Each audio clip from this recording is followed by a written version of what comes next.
Morning, everyone. Happy, most boring day in August, and welcome to What's Left of the News Agenda with me, Fleet Street Fox. And today I'm joined by the Mirror's Deputy Online Political Editor, Lizzy Buchan. Morning, Lizzy. Morning.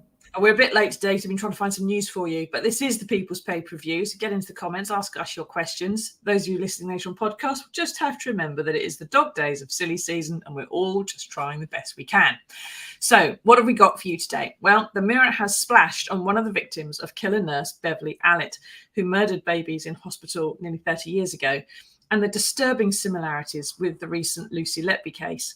Now, all that most recent case has had a serious impact on Kaylee Asher, who was left with learning disabilities by Allett, and it's very much worth your time searching that story out to read it in full. Now, it is a pretty dry day news-wise as we come to the end of the summer break. It's so bad that the Lib Dem leader Ed Davey is probably going to get some actual coverage of a planned visit today to Nadine Dorries' constituency, where presumably he will be dressed in a full Sherlock Holmes costume trying to hunt her down. But all we're really waiting for is tonight's perp walk by the loser ex-president Donald Trump as he's charged with conspiracy to overthrow the US election of 2020. Now, what do you think about this, everybody? Are you going to be glued to your televisions tonight? Do you not care? Do you think it matters? Do you think he shouldn't be there? Get into the comments and let us know. But first, let us adjourn to page 16, where I want warn you now, if you haven't had your breakfast, there are some shocking images of the results of a brutal dog attack on Jenny Lawrenson, who spent 3 days in hospital after being mauled. Now, Jenny runs an Airbnb flat, and when the guests were causing a disturbance, she went round to tell them they had to leave. They demanded their money back, and when Jenny insisted, she says an English bull terrier, I think it was, called Kaiser, was set on her while the owner, a TikTok influencer called Holly Snellgar, sat and laughed. Now, that's all bad enough, but Jenny has now discovered that Kaiser was not destroyed, as they usually are, and is due to be returned to Snellgar, who has merely been sentenced to some community service and a promise to undertake 8 training sessions with her dog. Now, Lizzy, the Mirror's been campaigning for better laws on dangerous dogs for a while, and it seems like this is a perfect example of how the existing ones just are not fit for purpose, are they? Yeah, there's been a sort of spate of quite unpleasant and attacks in the last couple of years, and we've been campaigning for a while now for an overhaul of the Dangerous Dogs Act, so kind of an urgent review of the law, considering tougher penalties for owners, and also enforcement of the rules to stop illegal and irresponsible breeding and selling of dogs, so dogs that are more likely to be dangerous, and also just public information campaign to promote responsible dog ownership and the need for training. Obviously, in this case, there's clearly a dog that was dangerously out of control in a space that was clearly totally unfit. And yeah, you can see this piece. Obviously, we've spoken to Lawrenson, who's very distressed by what happened to her, and clearly feels that she hasn't received, that justice hasn't been done in terms of the owner of the dog and the dog itself. Yeah, it's pretty horrific, and we do have some quotes from her. Louise says, "It sounds like an owner's problem, not the dog. Punish the owners in these cases." Well, in this particular case, Louise, one of the things that Jenny, the victim, says is, like, if she was attacked by someone wielding a knife or a gun, that it wouldn't have been given back to her. She says this wasn't a dog being out of control. This was a dog being used as a weapon against me. It's like giving a criminal back his gun. And in this particular instance, she says that what happened is when she asked them to leave, Snellgar set the dog on her and sat there and laughed as the dog attacked her and her partner several times on their way out the door. Now, it's pretty grim, and she was told that there was going to be a destruction order for the dog, which you know, it's one of those things. It's not really the dog's fault, but they were going to destroy the dog. She's now been told they're not going to destroy the dog, and they're going to give it back to the owner, so long as she does 8 training sessions. Now, I've been in training sessions with various puppies and that have joined the family. Lizzy, there's always 1 or 2 who aren't as well looked after as the others. It's more than possible to get through training school with a badly behaved dog, with barely any control of your animal at all, really. I mean, you know, and the fact is that she could have perfect control of Kaiser. We don't know. It's not really explained in this piece. But if she's able to set her dog onto someone, she's obviously in control of it. So having puppy classes is not going to help the dog. It's the owner's brain that's the slight issue here. And there's no guarantee that if they did do this training session, that there'd be any less risk to the general public as a result. I mean, you have to start asking yourself, what on earth was the judge thinking, that he thought some dog lessons were going to fix this? Because there's a difference, obviously, like you say, between dogs that are poorly trained and are sort of get excited or angry and are unable to control their emotions and attack people or attack other dogs, and people who have trained their dogs to do their bidding and to use their dogs almost as a weapon, which is the suggestion in this piece of what happened. So yeah, I mean, it seems, you know, she clearly feels that she's potentially still at risk, and that also that others are still at risk because this dog might be returned to its owner, and that therefore there might be, you know, this sort of thing could happen again. And it certainly seems from what Jenny's told the Mirror that she doesn't feel that the courts have been tough enough, considering that, I mean, the pictures of her injuries are pretty grim. It's clearly a really unpleasant and and traumatic experience, and it's not something that, you know, the courts and the justice system are supposed to be getting justice for those victims and also preventing things like that from happening again. And it's unclear whether they've taken enough steps to do that. The courts don't seem to have quite the right powers, or even the quite right awareness sometimes as to how to deal with it. But I would suggest, I mean, what do you think, everybody? Do you think that this is a fair and reasonable response? I mean, the dog hasn't been destroyed. Maybe that's for the best. But should it go back to that owner? I mean, I would suggest that if you're prepared to let your dog bite someone and allegedly sit there and laugh, then you probably aren't going to give 2 hoots for dog training classes. And surely the right thing to do is, at the very least, is ban her from owning a dog again, and ensure that Kaiser, if he's not going to be destroyed, to be rehomed, retrained by someone who knows what they're doing and isn't that kind of person. I mean, that would, you know, confiscate the dog and give it to someone who's going to be able to make it a good dog. Would appear to be one of the better things. But I don't think we've even got the legal right to do that, have they, at the moment, courts? They can confiscate some things, but they can't take your property away quite like that, I don't think. So it's one of those issues where you know, the courts are just not keeping up with the impact that something's having on society. But maybe if we actually get a government where they do have their ear to the ground, they would be able to do that. Ricky says there is no such thing as a bad dog, only a bad owner. There is not a puppy born in the world, American Bull Terrier, Mastiff or otherwise, who wants to bite a human being. You have to actually train them to do it, I would suggest. So this obviously is quite a clear sign that more needs to be done. Now, the biggest story of the day, and it's not actually in the paper because it hasn't happened yet, but we're going to do it anyway.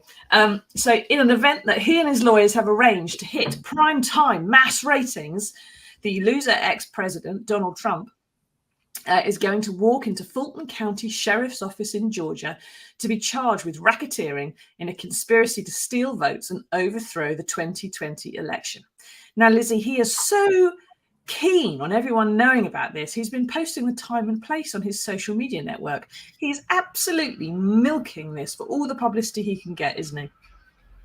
Yeah, it's extraordinary that he's kind of, you know, treating this as it's some sort of, well, I suppose he's treating it as it's some sort of election event, which in a way it is. So Trump is obviously has to present himself to Fulton County Sheriff by midday their time. So I think that's about 5 p.m. here. And he's clearly, you know, not doing this quietly in any way. He's been talking about it a lot. You know, he clearly wants the world, his supporters to see this happening to him. And obviously an ordinary politician would perhaps not want to be making a lot of their sort of they'd ask to go in the back door, wouldn't they, normally? Yeah, totally. And Trump is facing a number of criminal, he's been a number of criminal charges in a number of different places. He's already been this latest round of kind of accusations about conspiracy around the 2020 election result in Georgia. It comes after he's been up before the authorities in New York, in Florida, and also in DC. And so this is all kind of part of this bigger picture of all of this, of the kind of, I suppose, the establishment versus him, that he's sort of putting to his supporters as, this is them trying to stop me, they're trying to bring me down, and him, this way that he presents himself as being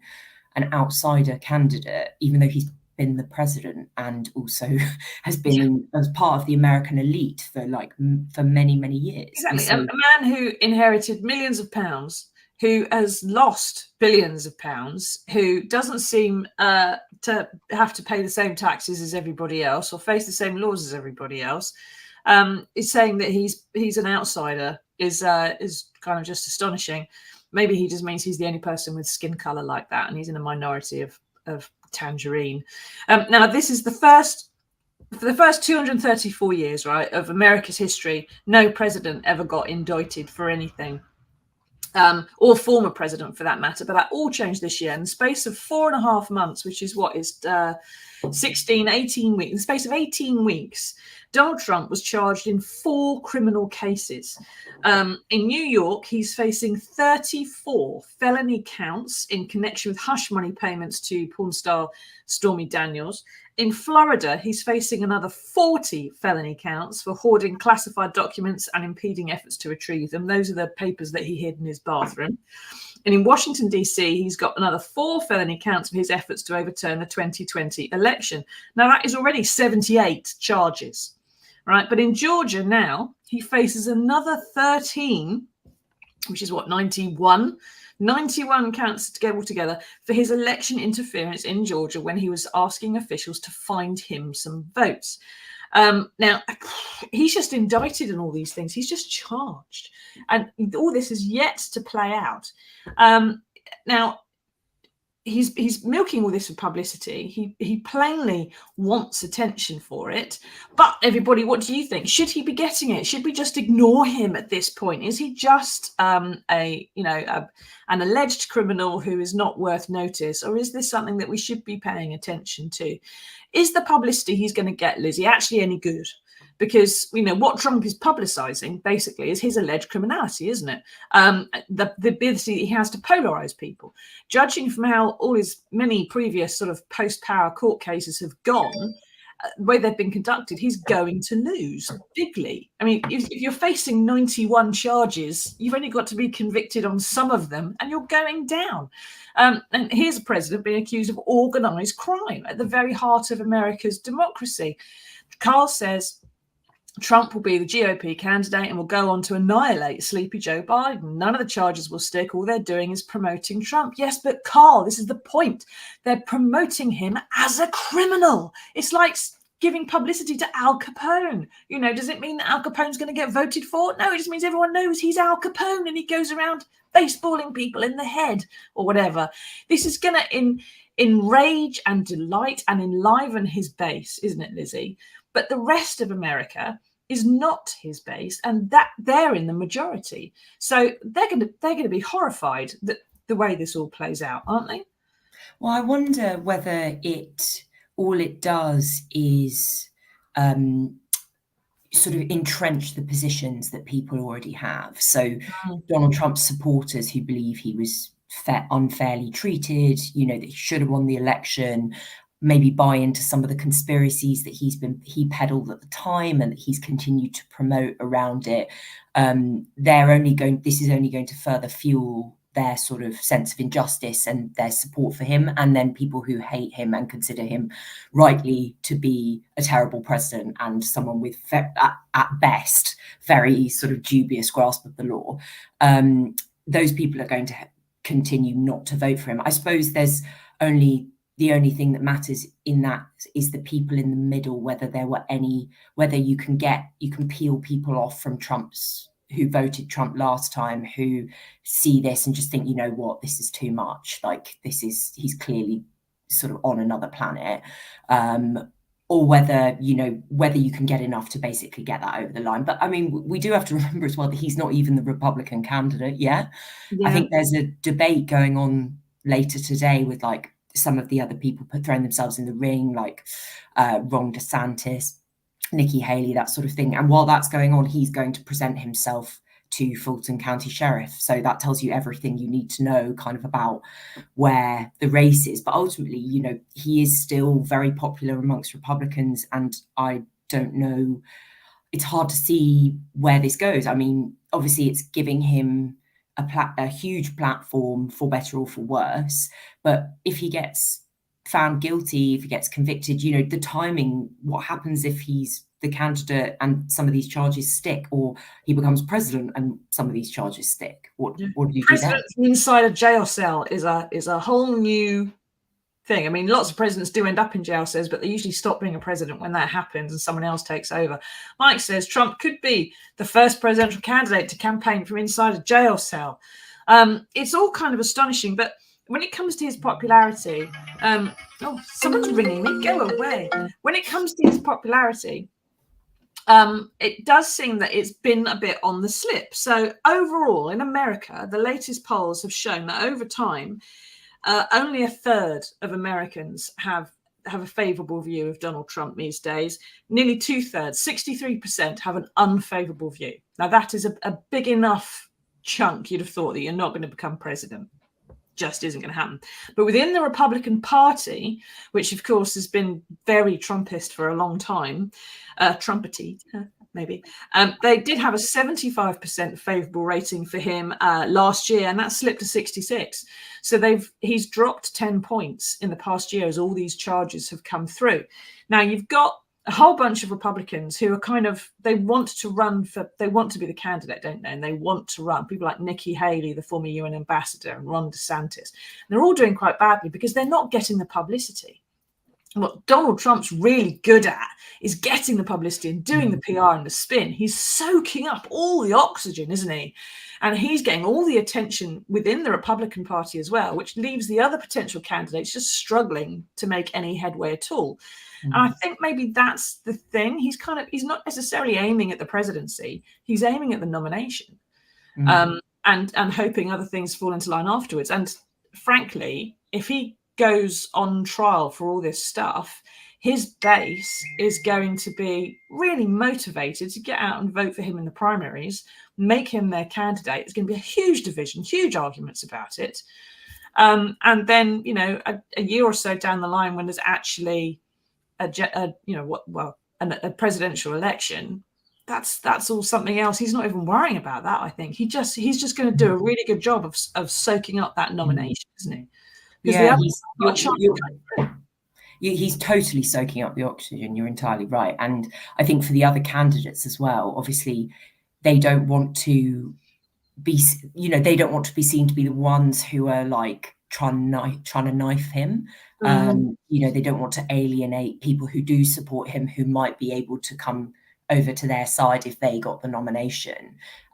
So you can see that there's a bit of tentativeness there, but obviously that means that no one's really challenging him and he's just continuing to take up all the space. And one of the things that's interesting about the charges in Georgia as well is that their legal system means that I think some of it could potentially be televised. So obviously in the other, you know, this is a real kind of media circus because, you know, at this, when he arrives there today, he could potentially get a mugshot, he could get fingerprinted, you know, be treated like an ordinary person who's turning themselves in to face charges. So that's all kind of adds to this picture. And then, yeah, I think the courts in Georgia can potentially televise some of their hearings if they want to. So imagine if that does happen, the kind of capacity for taking up the airwaves will be even greater if people can watch Trump on trial and that sort of thing. But then what does that mean for the next presidential race? What do you think, everybody? Because as I think it was Kevin pointed out earlier on, you're going to have Joe Biden as the Democratic candidate, unless he just falls permanently asleep between now and then. And Biden and Trump again is going to make a lot of people turn off a little bit. Now, Trump's ahead among Republican voters, but even when he won the election, Trump was less popular than Al Gore, who lost. He's less popular than Mitt Romney, who lost, and they both conceded defeat. If the Republicans back Trump and he loses, then Biden will probably be the next president. He'll be even older and even sleepier. And how divided is America going to be after they've had another rerun of that incredibly, I'm a little bit sad for America, because I can't see any way through this unless the Republican comes out and says, do you know what? This isn't what the Republican Party should be. Let's take our party back. Let's be the GOP, the Grand Old Party again, and let's not do this guy. I mean, that's the only way through it, isn't it? I think you're completely right. Like, at the moment, it just looks like it looks so knotty, like how there don't seem to be many paths through this, and a repeat of the last presidential race would just be, so damaging. And also, I think, because that's all been played out once already, if you've got Trump versus Biden again, it's only going to be a more extreme version of the last time, because Trump has already done everything he can to have a go at Joe Biden, or sleepy Joe Biden, in the first race. So if he's going to take him on again, he will obviously have to crank up his tactics. And I just think, for America as a nation, that is a very unpleasant space to be, a divisive space to be in, when there's so many problems that actually need to be solved. And I'm sort of a little apprehensive about our next election. So I think theirs is much worse than ours. We don't have anybody that colour, at least, No. who's going to be running in the next election.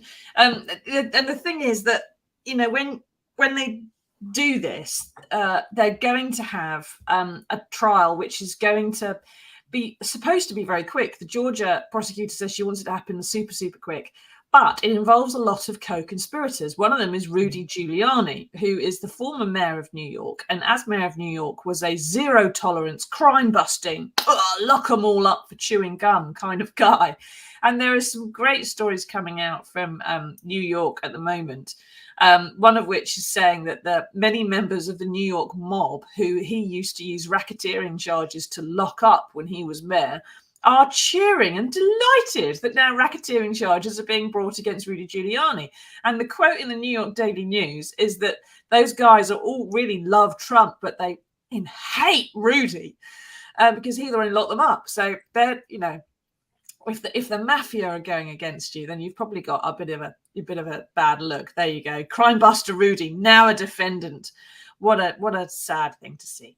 But with all these other co-conspirators, they're all going to have their own legal teams, aren't they, Lizzie? That will just slow it down automatically. Some of them are going to be trying to appeal and get their clients off and all the rest of it. But it does look like the run up to the next election, somehow or another, is going to be dominated by these court cases. Is it healthy? Does it show democracy and the system working well? Is it therefore, a good thing, and we've got to let the process happen? Or does it mean that America is just not going to be debating the issues that it should be ahead of a big national vote? It's going to come down again to your sleepy granddad or the orange lunatic, isn't it? Yeah, in a way, yes, and it wouldn't be a normal. I don't see how you could have a normal presidential race if Trump was the candidate and was in the middle of all of these legal battles.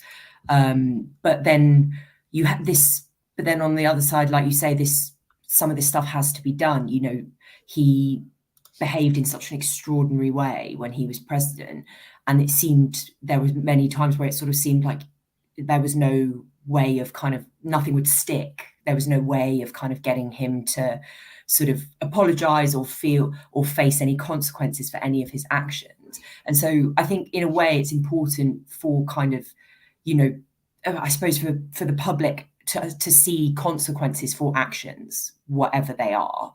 But it is going to make for a very different kind of presidential race if Trump does get the nomination, because how are they going to sit there and talk about sort of school standards and things like that, which is really important for a lot of people, but when this is all going on in the background. Exactly, and it's arguably had a bit of an impact on Biden's first administration anyway, as it is. Herbie on Facebook says that he's going to abscond. There's no way he's going to face jail. He'll leg it and be president in exile somehow or another, which is kind of the role he's already doing. Carl's back. He says, well, you have to ask yourself, who would you rather run the biggest economy in the world, Biden or Trump? One falls asleep and can't string a coherent sentence together, and the other is a successful, diverse businessman. Unfortunately, Carl, he's not a very successful businessman. He's gone bankrupt an awful lot of times, and that has not been a ploy. That's because he ran out of money. And there was an analysis done, I think it was by the New York Times, but I can't be sure. But if you Google this phrase, you'll be able to find it. There's an analysis done of the millions of dollars that Trump inherited as a young man from his father when he died, Fred Trump. And they put that amount of money, right, they said if he had just invested that cash in the basic investment portfolio, the Standard & Poor's thing that just, ticked up by so many % a year very quietly. And it said, and I quote, if he had just invested that money and spent the rest of his life finger painting, Donald Trump would have more cash than he's got now. He's lost billions. He is not a successful businessman. He is a very poor businessman. If you or I, Carl, had lost as much money or as a proportion of our wealth, there you go. Thank you very much. Somehow Will in the back there has managed to find the thing I've immediately just mentioned. He would be richer if he just stuck it in the Fortune 500, basically. And if we had lost that much as a proportion of our wealth, that whatever we inherit from our parents, we would be in jail, mate, just for losing the cash. Never mind Trump. So let's end this successful businessman business, right? Because it's not at all. Anyway, we'll have to wait and see what happens later on. As Lizzy said, it should be about 5 o'clock. It should be on the evening news, I would have thought, tonight at 6. But we'll probably carry some of the Trump perp walk here on the Mirror's social channel. So do come back and have a look and pass your comments on that when he does. It'll be interesting to see how much fake tan he's put on for the show. Now, we have found some good news in the world, and here it is.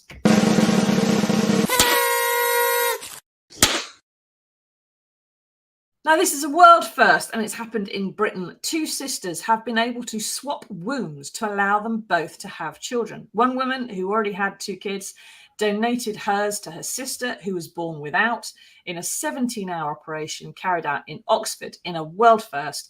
And she's already had her first period and is due to have frozen embryos implanted so she can have her own baby. Now, Lizzy, in the past week, the NHS and all it stands for has had a hell of a knocking, thanks to Lucy Letby and all the failings in that case. But is this proof that, on the whole, the NHS is still doing amazing, groundbreaking things like this, and it's going to help everybody in the long run because of the stuff they find out about how to do it? Yeah, I mean, this is an incredible bit of research and science that they've managed to do this, and imagine the pressure of trying to carry that out, that kind of transplant for the first time, and the fact that it's been done, that it's viable, that that this woman, these women haven't been named, but this older woman has done this for her sister, which is an extraordinary thing to do. It's a really exciting development, and just also shows how much kind of progress is being made in the UK in terms of kind of medical advancements and that sort of thing. And like you say, it's been a tough week for the NHS, but I think the Lucy Letby thing, what happened with Lucy Letby was absolutely grotesque and horrifying. But that is not what the NHS is, and it is so horrifying because she is very much the minority, and that our health service is something really to be proud of. And when our medical communities and our scientists are doing incredible work. I think that this is a small, a nice thing for us to see, that these things are possible. And if this is possible, what else could be?